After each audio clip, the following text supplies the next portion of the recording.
Now? Yes, we are starting now. Here we are again at one of our Wisdom Factory chats. This is a follow-up program to the show we did a week ago with Lawrence Gold, where he worked through with, while using me as a guinea pig, an example of his process. And it was most interesting. Uh, and we'll be most interested to see what other people involved, what their reaction was to it as well. Because tonight we're devoting our time to a discussion of that event by and large.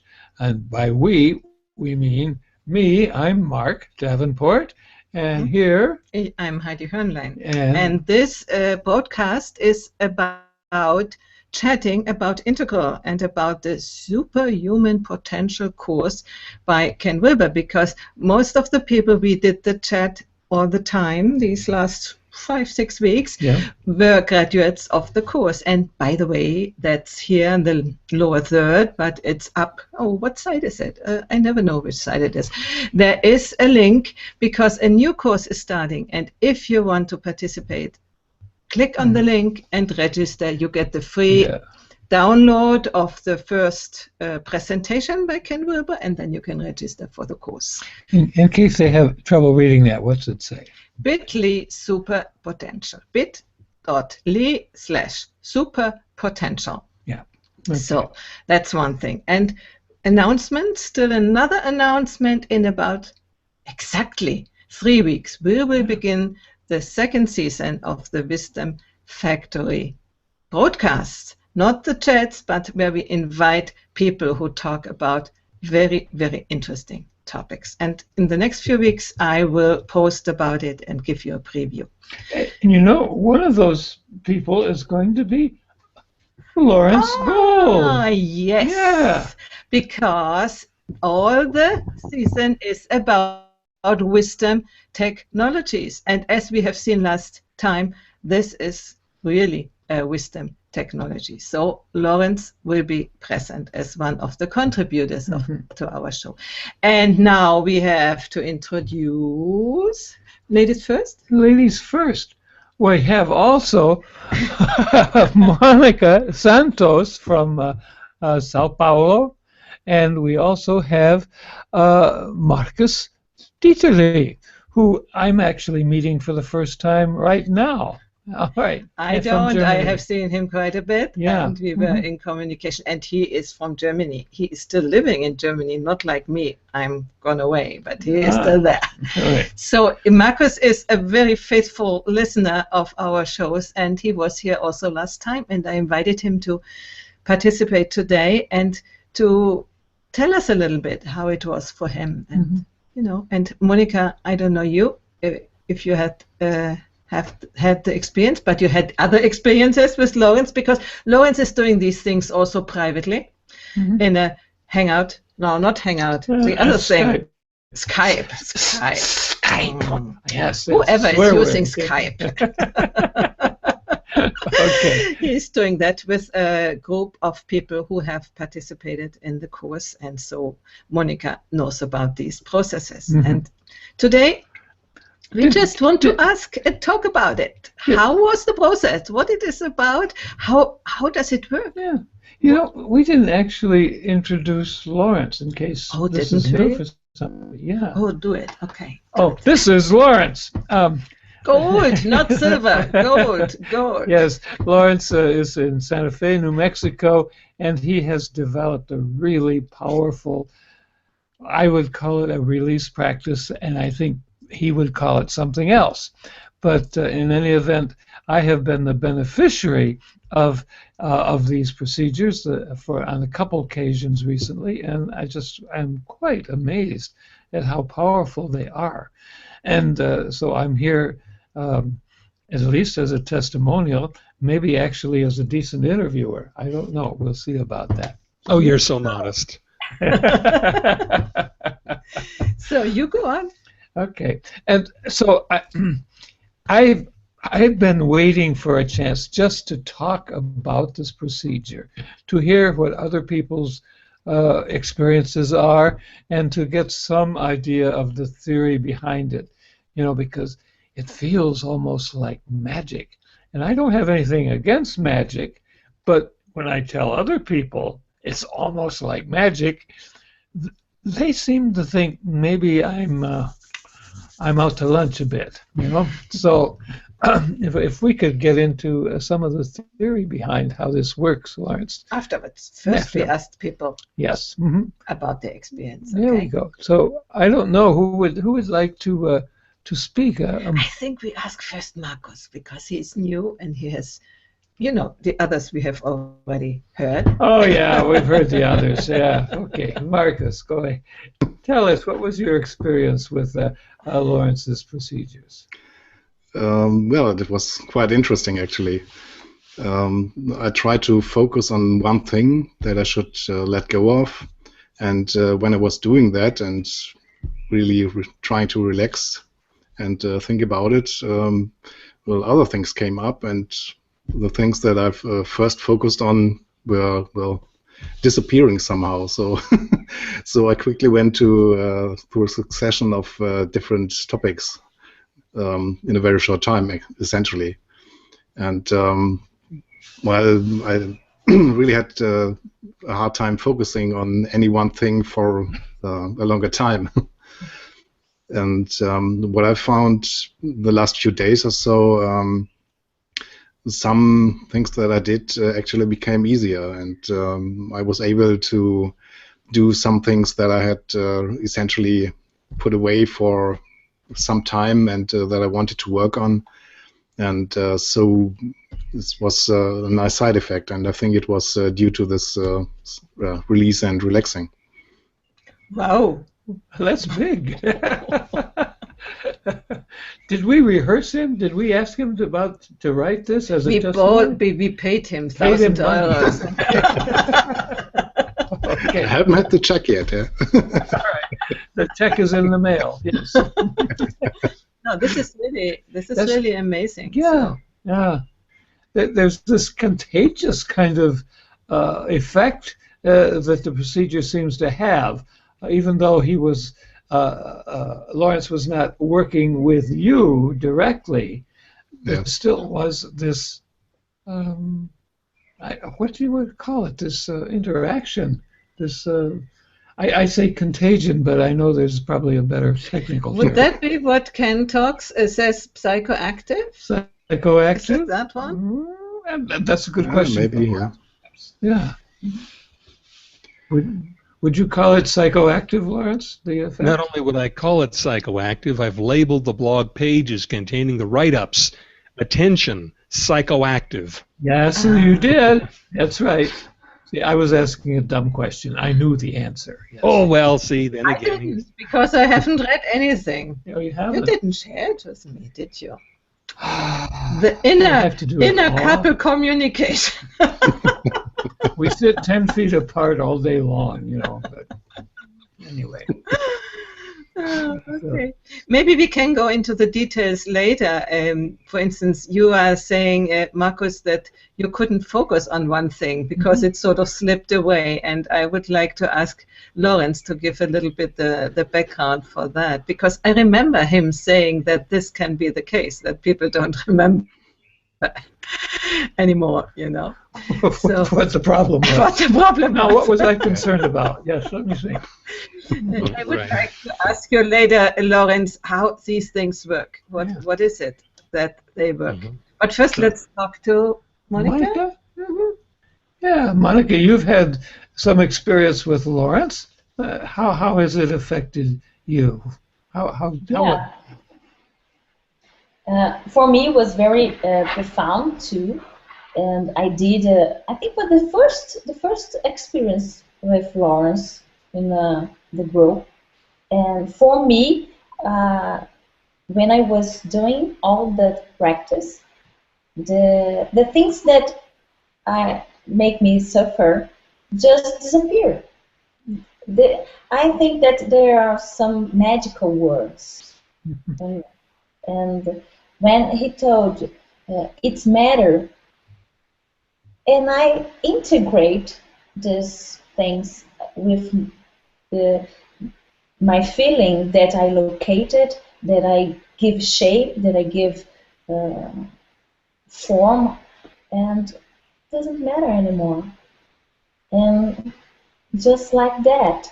So for me, it was very interesting. It's just a little thing, you know? And it was very, very interesting too. And I need to do more because I discover other things that I want to disappear and integrate, because the things that I love to hear about, that Lawrence said is when you integrate, it disappears. If you need to integrate, it disappears.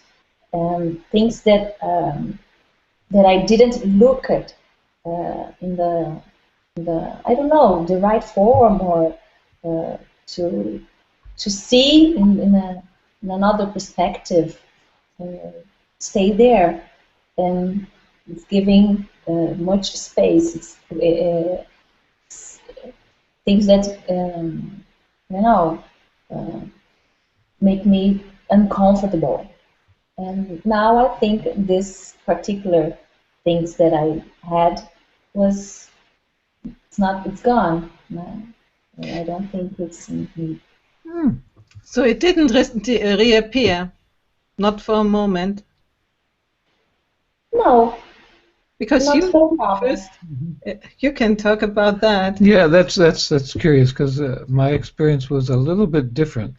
The thing I was complaining about, the pain in my back, did reappear briefly once, and I could just kind of bring my attention to it, and it just kind of turned into smoke without substance, and no, it was the annoyance evaporated, I would say.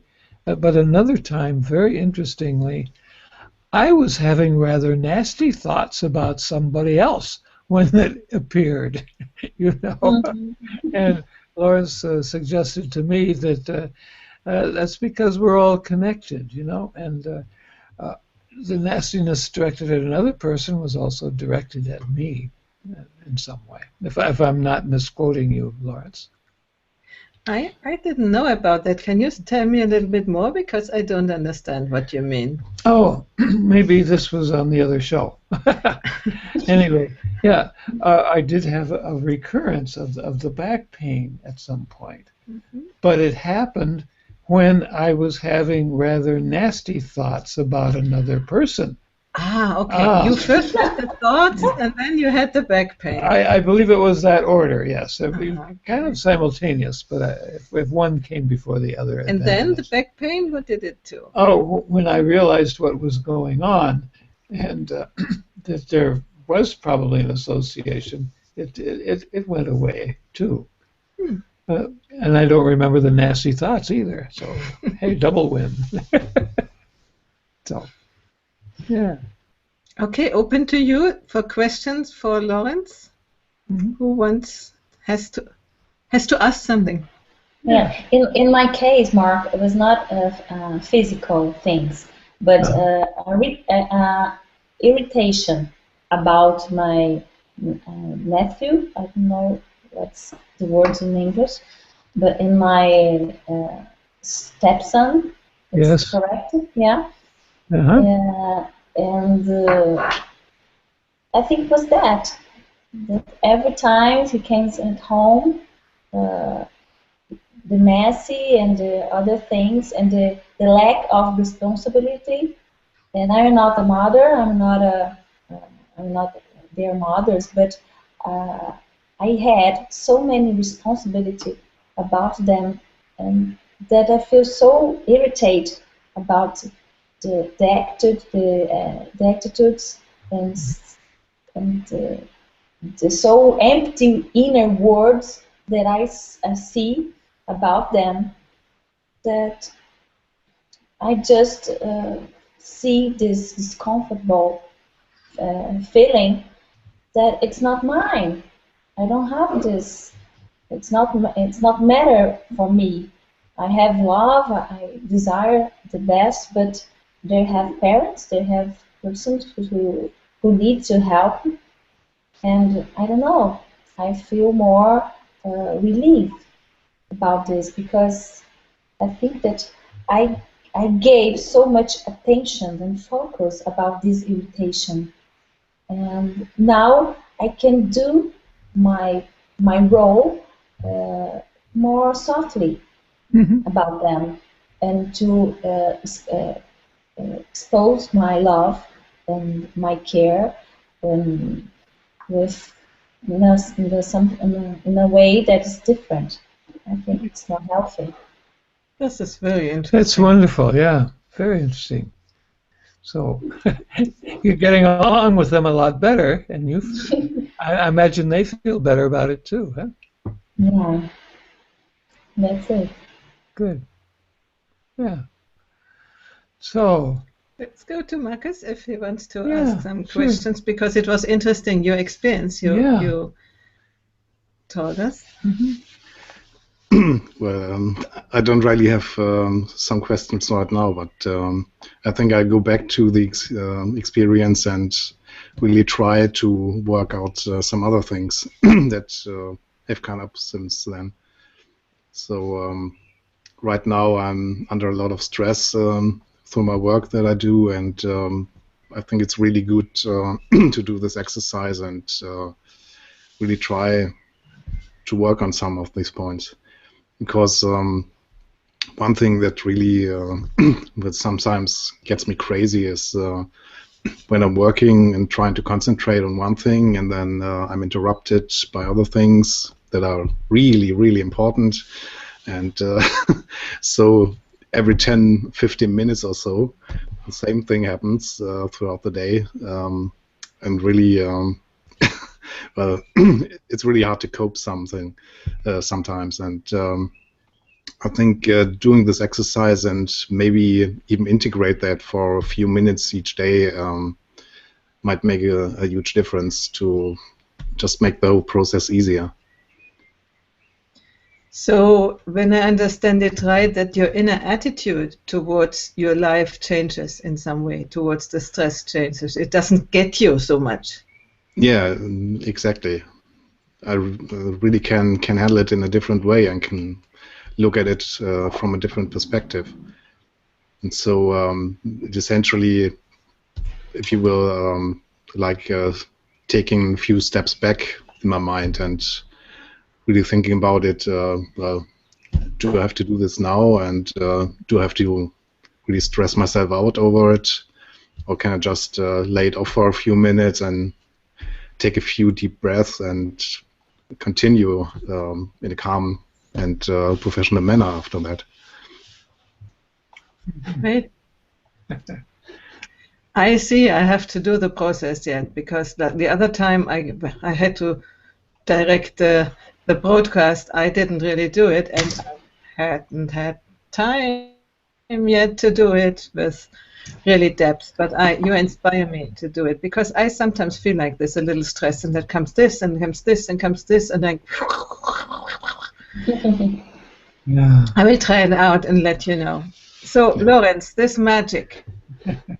What is behind this magic? Yeah, now we're labeling it magic.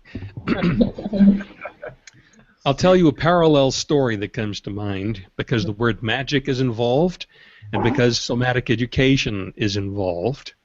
And the scene was the training room in 1990 when I was among 37 other students of Thomas Hanna, who was the developer of the clinical method that I practice to end chronic pain with people.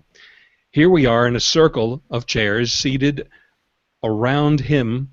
He was seated on a stool with a padded treatment table, and he turned to us. This is the first day and very early in the training, and he said, "What I'm about to show you will seem miraculous." And I'm sitting there, and I've been around the block a few times, and I've seen a few things, but I thought, you know what? Let's see. I'm open to seeing. This is fine.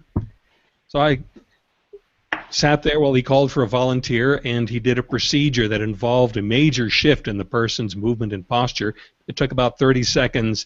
I saw it happen, and I was satisfied that I'd seen what he said we were going to see. But he didn't use the word magic. Although, come to think of it, in other places he says somatic exercises work like magic. So there is that term.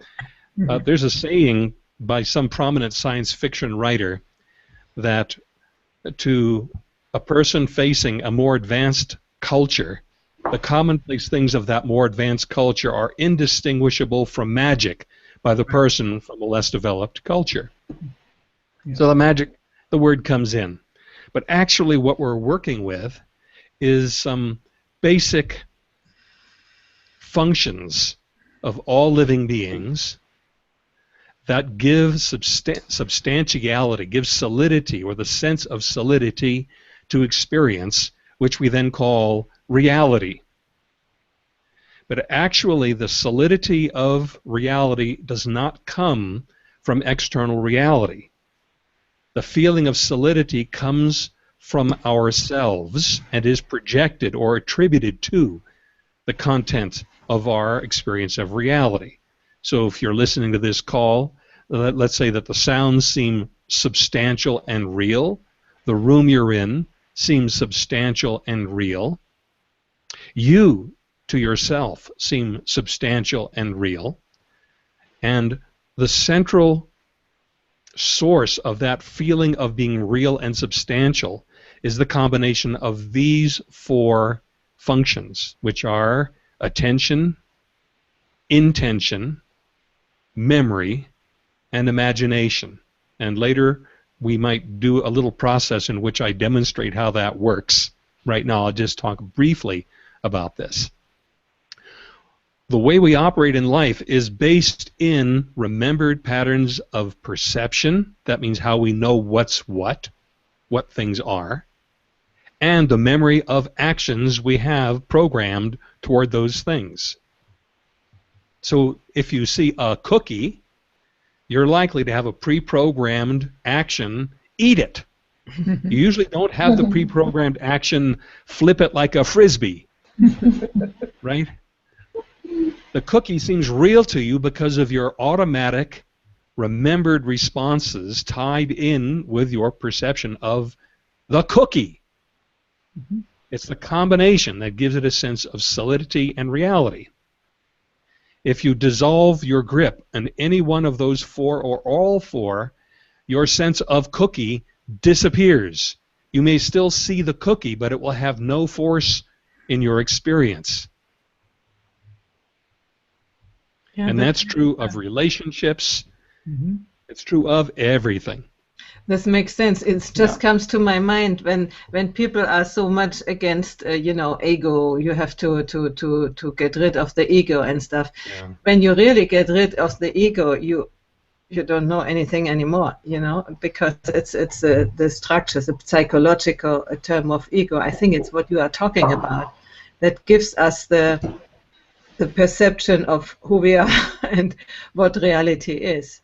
Otherwise, we would be floating around without any orientation. Isn't that something like that? Well, yeah, let me talk briefly about this term ego, because ego has gotten bad press. So first let's go to the root of the word. Freud used this term to refer simply to I. Mm-hmm. A scholar who translated his works wanted to dress it up and switched it to a Greek term. The word for ego, or rather the word for I, is ego in that language. Latin. Is it Latin? It's Latin, yes. Thank you. Great. I wasn't sure. Fine. Now, the other term that Freud used was it, I-T. Mm-hmm. So we had that translator use the Latin term, and that term is id instead of it, or S Mm-hmm. in German, Mm-hmm. which is the language in which Freud wrote. So ego only means I. You can't get rid of the I because the one trying to get rid of it is still around. Right? Only the ego tries to get rid of the ego. This is true. Or somebody else tries to get rid of your ego. Yeah. Yeah, that's true too. Yeah. So it's an error in understanding to say we're going to get rid of or kill the ego, probably the fault of translators. What we want is not to destroy the ego, but to make it malleable, to make it soft and adaptable, with the ability to harden up in a moment's notice if you need to take a firm stand, and the ability to let go and be softer at times of ease, whereas most people are stuck in a certain degree of hardness, which I call egotism. So egoism is simply the I sense. Egotism is hard ego. And that's what creates so many problems in our lives and in the world, is hard ego. Not just ego, but hard ego. Okay, so that's my take on ego here. And you have to have an... Has it to do with your four categories for reality? It does. Sure. Let's apply them just to the concept I. Mm-hmm. First thing is, we all have a memory of ourselves, which we call I. It may be vague, it may be partial, but it's a memory, and it has some fixation in time. That means permanence, or not permanence, but duration, durability in time. And that... Oh, excuse me, Lawrence. Yes. Could we relate these four qualities to Wilber's terms, which many of us probably are more familiar with? Yes. Should I do that right now, or should I do it after I describe the four facets? Okay, as we go along. Well, let's go back one notch then. Okay. And, well, no, actually, the very first term that I've identified is memory. That's duration. And that corresponds to the term Ken Wilber uses, agape. The quality of agape is enfoldment, inclusion, integration. Mm-hmm. That's exactly what memory is. Memory includes the stream of experience, integrates it, and enfolds it, encompasses it. So memory, or agape, is one of the four. Good. Now, getting back to I, we have a memory of I. We may also put our attention on that memory, or on the I sense. And attention is our pointing our senses at something. In this case, we're pointing it at the memory of I. The term in Ken Wilber's integral teaching is communion. When you put your attention on something, you partake of its qualities. You taste it, in effect. Or you hear it, or you see it, but it gets into you. And that's communion. Now, the third one, we've done memory and we've done communion. Now, let's look at intention. Intention is the push to have things be different. It's the drive to make things change. And in integral language, the term they use is agency. An agent is somebody who makes something happen. Mm-hmm. So we have memory of I. We have attention on I. And we have a certain kind of push or drive. In the case of I, it's the drive to be, as opposed to not be. Mm-hmm. What a temptation to quote Shakespeare, but I'll hold off for the moment. So, in the case of I, the primary intention is to continue. We call that fear of death. It also includes the drive to make our experience conform to our memory of how things are. And that applies through the entire spectrum of growth, the stages of development. Only each stage has a different memory of I that it's trying or intending to reinforce and make continue. So that's agency. Attention, communion, memory, agape, and intention, agency. The fourth can be termed a number of ways. Let's call it imagination or emergence. In either case, it's the appearance of newness. If it isn't new, it's memory. It's something that happened and got stored and saved. If it's new, it's an emergent. It's coming into existence. And the term used in the integral language is eros. Eros is the attraction. And it's the attraction of newness. Okay, it's our way of changing constantly in big or little ways. It can be the stream of thought. It can be new ideas. It can be erotic fantasy.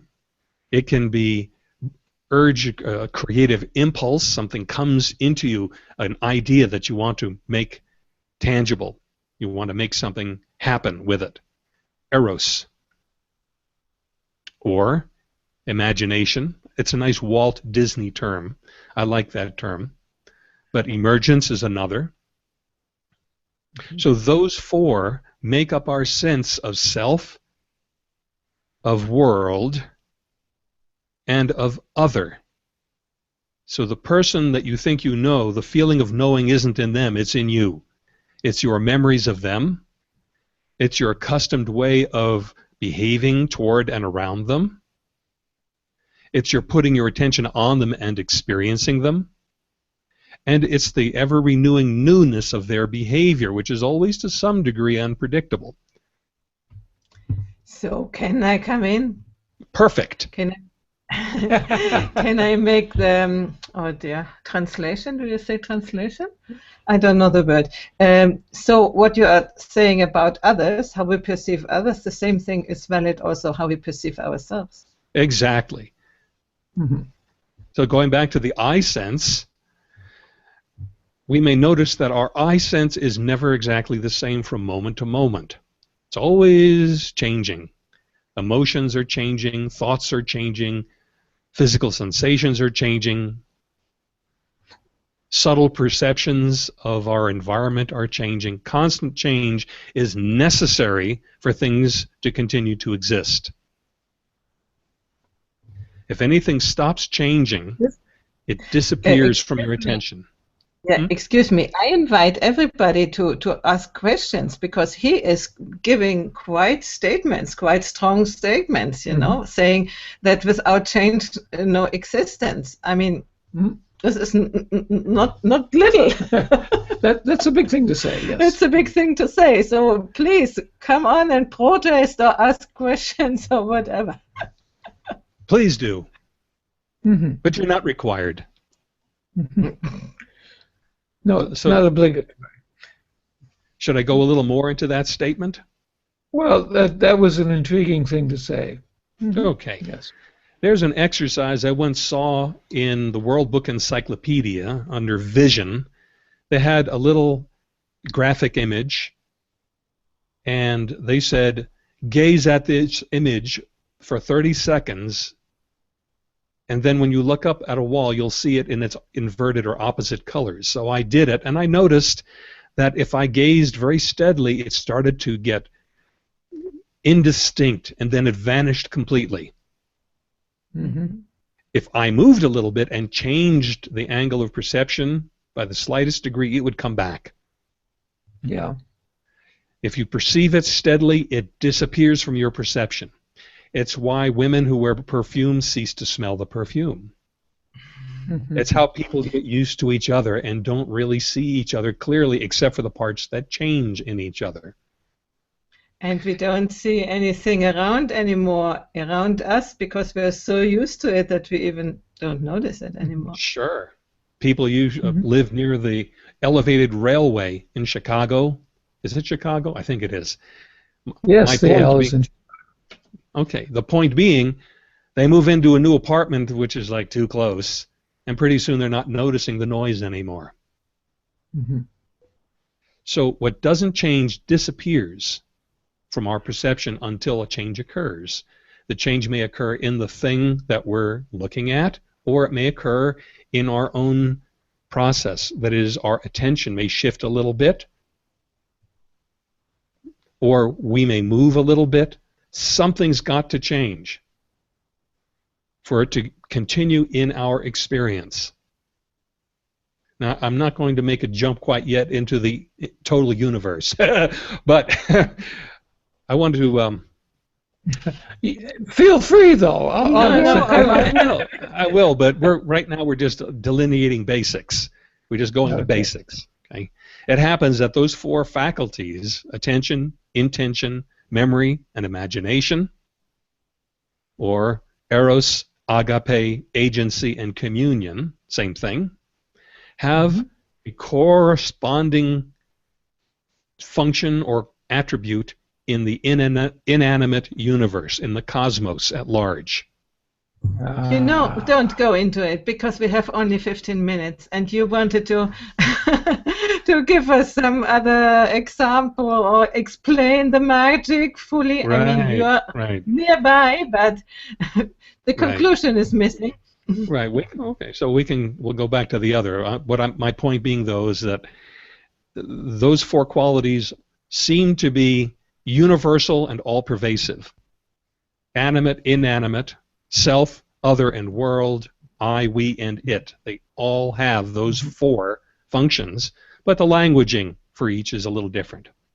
So now in the processes that I was given to share with people and to use myself, use those four functions to recover awareness of what has been going on in us automatically, indefinitely. That means from birth, or who knows, maybe multiple lifetimes. Those qualities of self and our perception of the world, all of those are given substance by those four qualities in ourselves. When we put attention on each of those qualities, we recover fresh awareness of them, and we discover them as voluntary actions or behaviors that we make constantly, instant to maintain our perception of life. As soon as you put your attention on it sufficiently, it ceases to be solid and becomes mutable again. That is, changeable. It softens.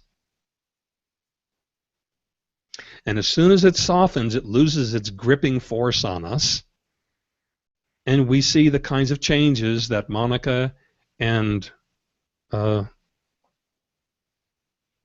can't read your name, sir. Marcos. Great.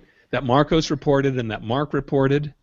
That's what happens when you recover awareness of those four functions in yourself.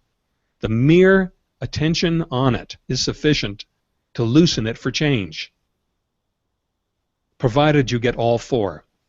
If you do only one or two, you may or may not get a change because the others may or may not be ready to change. But if you do all four, the whole game becomes softer and becomes more available to being changed. And you get these kinds of so-called magical or miraculous changes. What is strange about this is that something so familiar to us as attention and intention, memory and imagination has such a powerful effect. It's just because people didn't think of putting it together that way before. That's what I say.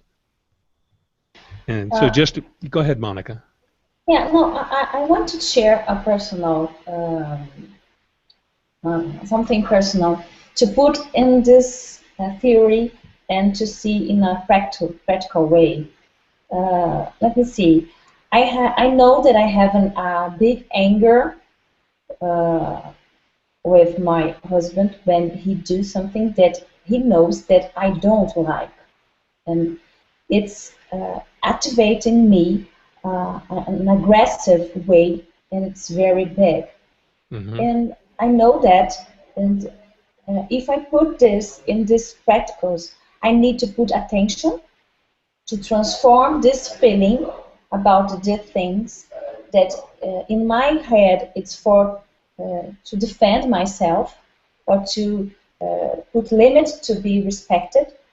But if I put this in a focus and give attention about this feeling, and then I know the intention about all of that, and see that it's a memory that I have in my past to defend myself,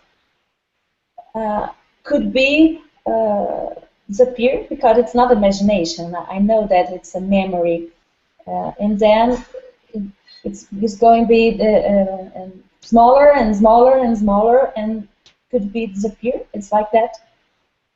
Yeah, but you have to get a vivid or clear enough perception Yeah, of yeah, yeah. all I four. know. If we just put our attention on it, we may just get angrier. Yeah. But if we go from one to the other and wake up those four in ourselves, it just starts to disappear in ourselves without any special effort to make it disappear.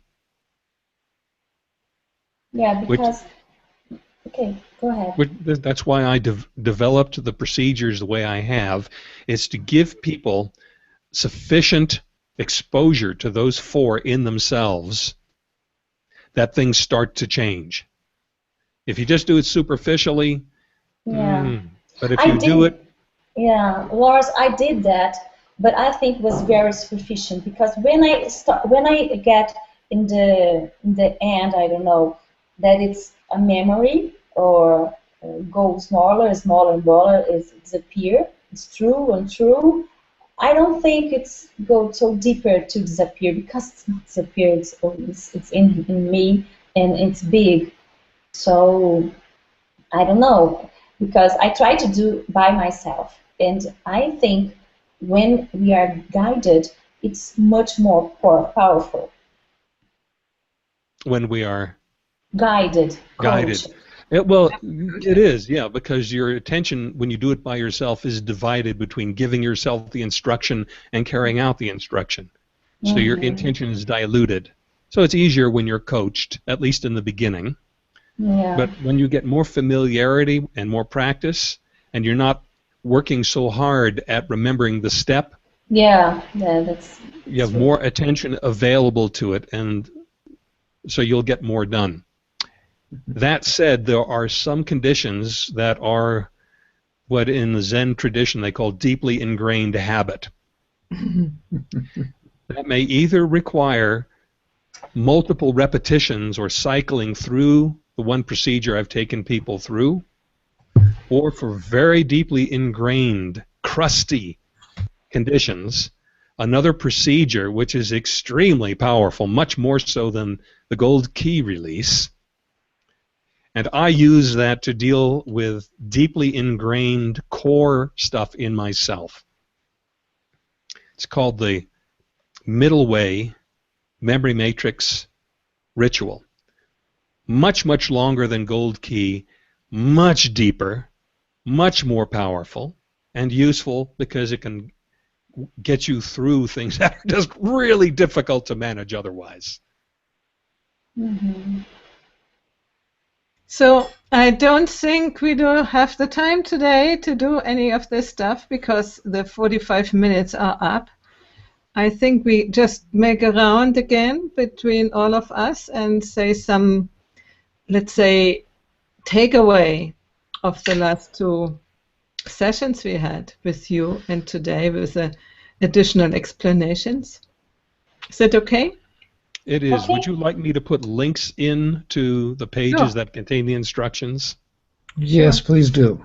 Okay, I need to remember how to do that. Yeah, I tell you afterwards, All okay? right, yeah. Let's talk to people. And let's allow to talk to people. Let's talk to people. All right. Oh, sometimes with the language, it's difficult. We are three of us who have not English as the first language, and then to talk all the time, it's a little bit. We have you at a disadvantage. Yes, but I hope you give us enough attention to try to understand what we are saying. Yes. Oh, we do, we do.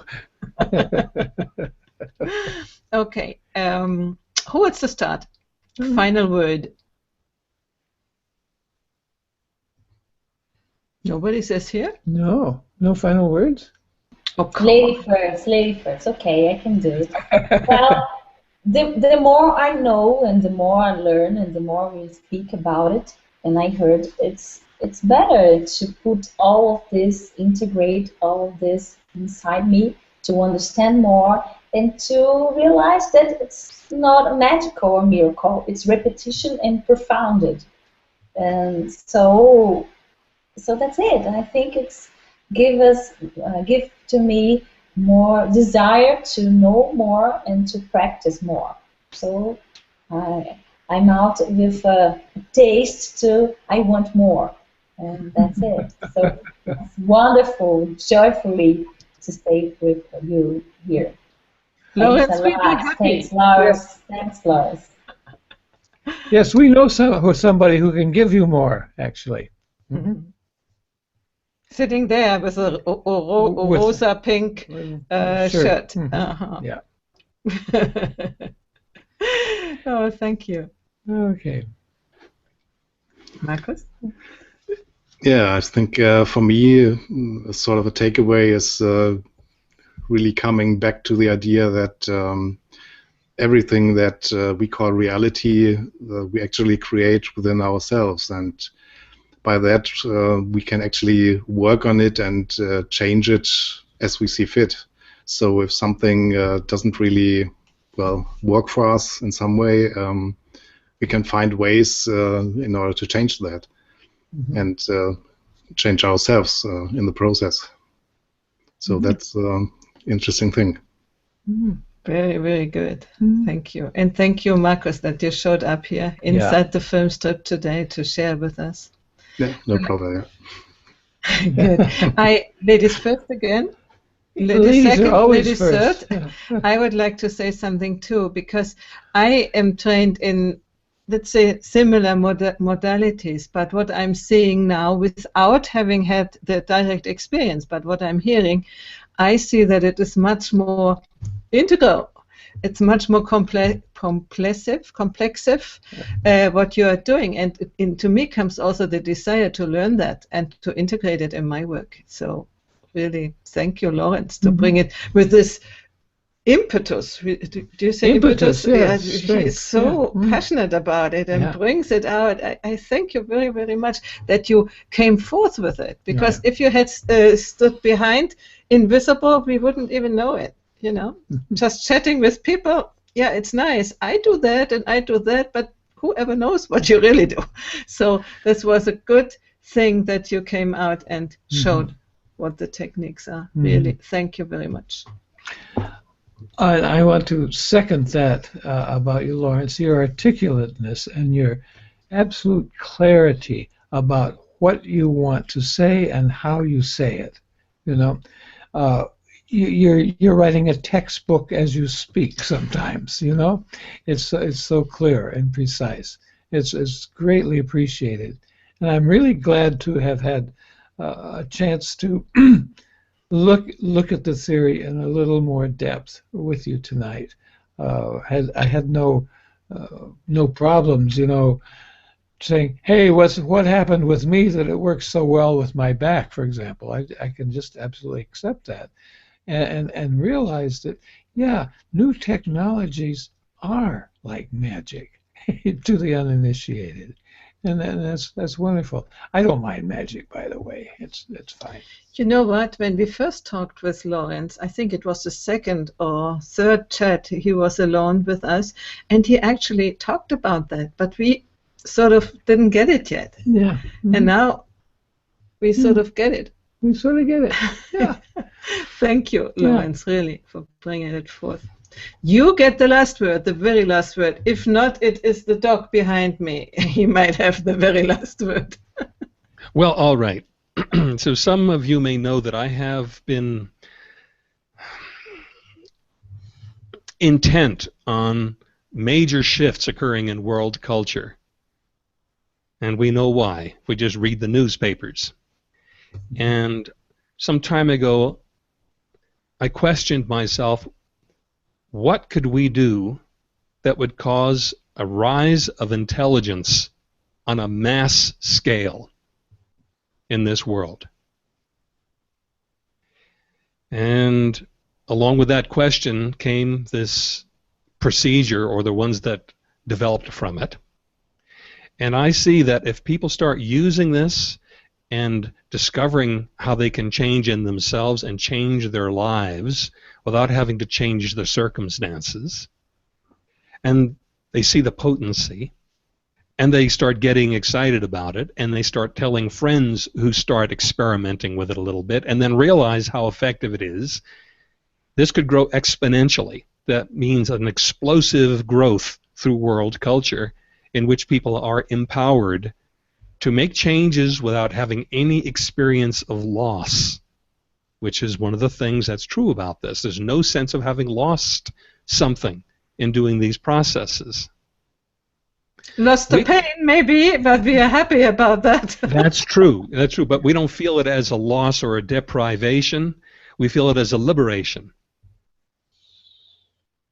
And as soon as people start doing that, the places in themselves in which they do it start to come free, and their unique self-expressiveness now has an open channel for which to express. So all the person's creativities can be liberated. The problems become smaller and smaller and fewer, and something else, that the power of their attention and intention grows and grows and grows and grows as the entanglements of these fixed areas come free. They start to come together. They integrate.